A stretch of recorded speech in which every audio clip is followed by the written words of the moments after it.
شروع اللہ کا نام لے کر جو بڑا مہربان نہایت رحم والا ہے۔ پیغمبر صلی اللہ علیہ وآلہ وسلم نے تیوری چڑھائی اور منہ پھیر لیا کہ ان کے پاس ایک نابینا آیا، اور تم کو کیا خبر، شاید وہ پاکیزگی حاصل کرتا یا وہ سمجھ جاتا تو تمہارا سمجھانا اسے فائدہ دیتا۔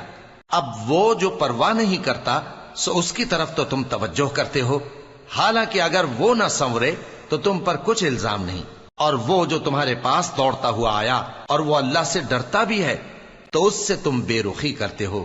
دیکھو یہ قرآن نصیحت ہے، پس جو چاہے اسے یاد رکھے، قابل ادب ورقوں میں لکھا ہوا، جو بلند مقام پر رکھے ہوئے اور پاک ہیں، ایسے لکھنے والوں کے ہاتھوں میں ہیں جو بلند مرتبہ اور نیکوکار ہیں۔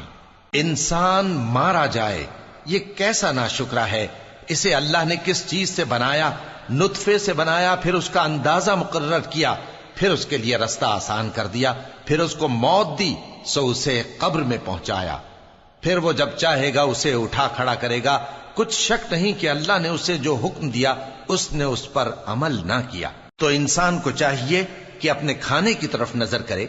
بے شک ہم ہی نے پانی برسایا، پھر ہم ہی نے زمین کو اچھی طرح پھاڑا، پھر ہم ہی نے اس میں اناج اگایا اور انگور اور ترکاری اور زیتون اور کھجوریں اور گھنے گھنے باغ اور میوے اور چارہ، یہ سب کچھ تمہارے اور تمہارے مویشیوں کے لیے بنایا۔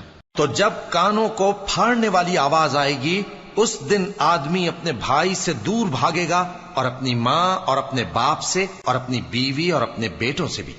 ہر شخص اس روز ایک فکر میں ہوگا جو اسے سب سے بے نیاز کر دے گی۔ اور کتنے چہرے اس روز چمک رہے ہوں گے، خنداں و شاداں، یہ نیکوکار ہیں۔